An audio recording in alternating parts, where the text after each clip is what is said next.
Lorry के धक्का लगने से एक स्कूली छात्रा गंभीर रूप से घायल हो गई। घायल छात्रा को बचाया गया और इलाज के लिए इस्लामपुर अनुमंडल अस्पताल भेजा गया।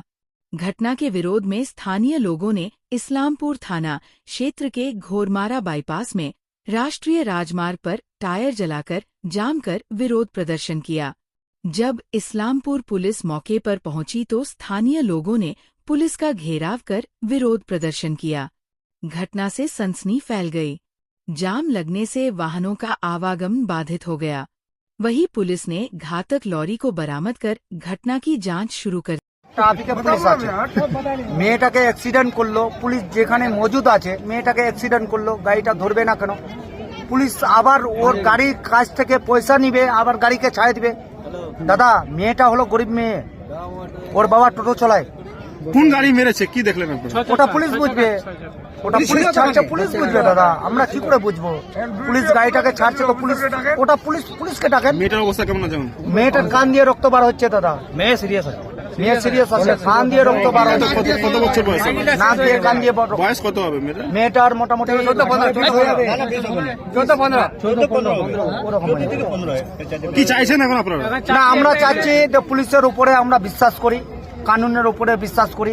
কানুন আমাদের সঙ্গে চুটিং করছে, আমরা ওটা ইনসাফ চাই।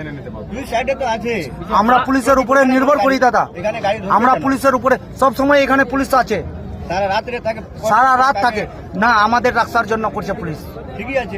কিন্তু আজকে দেখলাম যে পুলিশ পয়সা নিয়ে মেয়েটাকে মারলো, পয়সা নিয়ে ছাড়ে দিল।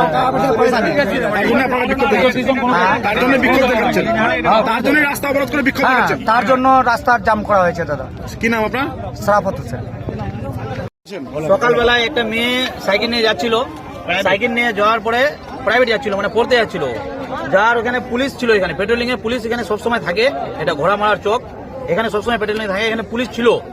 ওই দিক থেকে গাড়ি আসে একটা বাচ্চাকে ঠুকে দিল, বাচ্চাটাকে ঠুকলো, সাইকেল নিয়েছিল বাচ্চাটা, ঠুকার পরে পুলিশের কর্তব্য বা কোনো পাবলিক থাকলে ওদের কর্তব্য হলো যে পেশেন্টটাকে উঠে নিয়ে হাসপাতাল নিয়ে যাওয়া। কিন্তু পুলিশ এখানে যে পেট্রোলিং এর যে আইও স্যার ছিল, নামটা বলতে পারবো না, ও কি করছে, যে অ্যাক্সিডেন্ট করছে গাড়িটা, ওই গাড়িটাকে নিয়ে সেটেলমেন্ট করার জন্য ও নিয়ে চলে গেছে। কোথায় নিয়ে গেছে? পয়সা নিয়ে গাড়িটাকে ছাড়া হয়েছে, পয়সা নিয়ে গাড়িকে ছাড়ছে বা কি করছে ওটা না, কিন্তু ওরা নিয়ে গেছে পয়সা নিয়ে। তারপরে এখানে যে পেশেন্ট পড়ে আছে, পেশেন্টকে এরা তুলে নিয়ে হাসপাতাল বা অন্য কোনো চিকিৎসায় নিয়ে যায়নি। তারপরে এখানকার পাবলিক দেখতে পেয়ে পাবলিক উঠায় নিয়ে হাসপাতাল নিয়ে গেছে। তো এখন এদের বক্তব্য হলো যে পুলিশ যে এখানে ছিল, তো পুলিশ পেশেন্টকে নিয়ে গেল না কেন? কেন নিয়ে গেল না? বা কোনো পাবলিককে ডাক দিয়ে কেন পেশেন্টকে নিয়ে গেল না? এখন তার জন্য এখানকার পাবলিক, এই যে 400-500 পাবলিক আছে, তার জন্য এই 400-500 জন পাবলিকের দাবি এটা যে পুলিশ পেশেন্টকে কেন নিয়ে গেল না। যেহেতু পুলিশ পেশেন্টকে নিয়ে যাবে না, তো আমাদেরকে আইসি বা এসপি আছে এখানে বলুক কেন নিয়ে গেল না। যতক্ষণ অব্দি বলবে না ততক্ষণ অব্দি এই রাস্তা জাম থাকবে। আপনার নাম কি? আমার নাম মনসুর আলম। যে বাচ্চাটা অ্যাক্সিডেন্ট হয়েছে তার নাম টাম জানেন? না, নামটা জানি না। ওর বাবার নাম নেই। বাবার নাম নজিরুদ্দিন। কোথায় বাড়ি? বাড়ি হলো এই ঘোড়ামোড়া। আপনার নাম? মনসুর আলম। কাশিডাঙ্গা বাড়ি। सबसे बड़ा पुलिस मादरचोद बंगाल में। 10 लाख रुपया मांगो पुलिस से।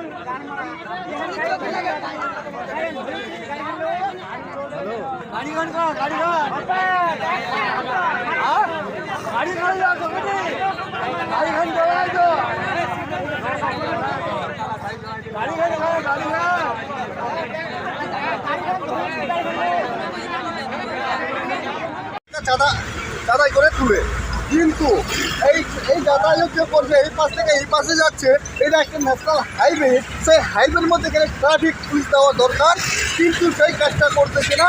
ইসলামপুর পুলিশ ডিস্ট্রিক্ট আছে আমাদের এই ন্যাশনাল হাইওয়ের মধ্যে। বিষয়টা অবস্থা রয়েছে না, সেটা ট্রাফিক পুলিশের দোষ আছে আপনারা, এবং একটা যে ক্রসিংটা রয়েছে সেটা তো খুব আনসাইন্টিফিক, এটা তো বিজ্ঞানসম্মত না, কত চাপা। কারণ লোক রাস্তা পার করতে গেলে পরে অ্যাপ্রোচ রোড দিয়ে প্রথমে তাকে রোডে উঠতে হবে, দুই পাশেই একই রকম অবস্থা। তো এটা সম্প্রসারণের জন্য পিডব্লিউডির সঙ্গে কথা বলছেন না কেন আপনারা? আপনি তো কংগ্রেসের ব্লক প্রেসিডেন্ট, স্যার আমরা আপনার তো বিরোধী দলে রয়েছেন, তো আপনাদের তো একটা দাবি থাকা উচিত মানুষের কাছে। দেখুন আমরা দাবি করে থাকি। কিছুদিন আগে আর একটা ঘটনা হয়েছিল এই বাইপাসের মধ্যে, তখনও বলা হয়েছিল, তখনও আশ্বাস দিয়েছিল আমাদেরকে যে এখানে আমরা একটা ক্রসিং করার জন্য একটা ব্যবস্থা নিব, কিন্তু আজ পর্যন্ত এই ব্যবস্থা নেওয়া হলো না। আপনারা কি আন্ডারপাসের দাবি করছেন এখানে? হ্যাঁ, এখানে তো এই মুহূর্তে নতুন করে আন্ডারপাস তো সম্ভব না, রাস্তা তো নিচু অনেকটা।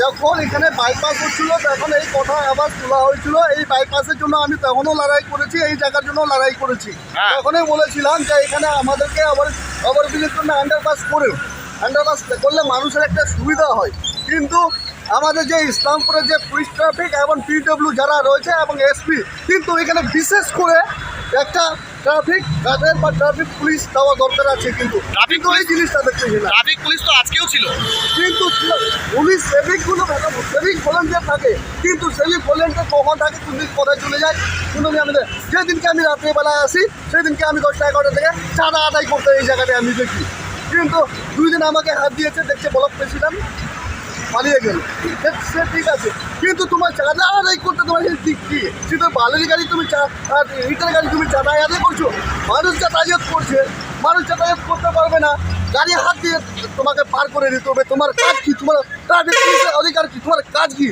দাঁড়িয়ে দাঁড়িয়ে তোমাকে পার করে দিতে হবে। তুমি সেই কাজটা না করে টাকা তুলছো এখানে দাঁড়িয়ে। হ্যাঁ, শুধু এই জায়গা নাই, ওই বাইপাস মোড়ে কঠলবাড়িতে যে কঠলবাড়ি যে জায়গাটা আছে সেই জায়গাটাই এরকমই আছে, ওখানে অ্যাক্সিডেন্ট কিছুদিন আগে হলো, কিন্তু এই পুলিশ প্রশাসন ইসলামপুরে আমাদের আইসি এবং এসপি সাহেব, আমি বলতে চাই যে এই 3টা জায়গার মধ্যে আপনি ইমিডিয়েটলি আমাকে ট্রাফিক পুলিশ দিতে হবে। যদি আপনি না দেন তার ব্যবস্থা আমি নেবো, কী করে আমাকে ট্রাফিক পুলিশ দিতে হবে সেটা আমি বুঝে নেবো। ঠিক, অনেক ধন্যবাদ।